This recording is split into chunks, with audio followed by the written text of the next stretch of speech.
మీకంత ప్రజాస్వామ్యం మీద నమ్మకమే ఉంటే, ప్రజలు తప్పు చేశారని నువ్వు భావిస్తే 11 మంది నీతోటి రాజీనామా చేయండి. మీరు రాజీనామా చేయమని చెప్పి మీ వాళ్ళని మళ్ళీ ఎన్నికలు పెట్టుకుందాం. అందులో నువ్వు కూడా రావేమో, మిగతా వాళ్ళ సంగతి దేవుడేరు. ఇవాళ ప్రజాస్వామ్య వ్యవస్థలో మనం బతుకుతున్నాం. రాజ్యాంగంలో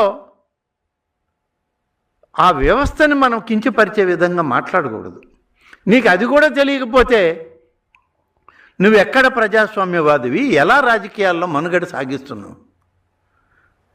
ఇవాళ ప్రజాస్వామ్య విలువల్ని కాపాడాలనేటువంటి వాళ్ళు నీ గురించి ఒకసారి ఆలోచిస్తే బాధపడుతున్నారు, కన్నీటి పరిమితం అవుతున్నారు.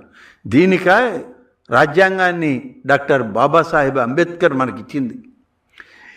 ఇదా మనం ప్రజాస్వామ్య దేశం కోరుకున్నది అని ఇవాళ పూర్వపు నాయకులు ఎవరైనా ఇంకా చివరి స్థాయిలో వాళ్ళ ప్రాణాలతో బతుకుంటే వాళ్ళు కన్నీటి పరిమితం అవుతున్నారు.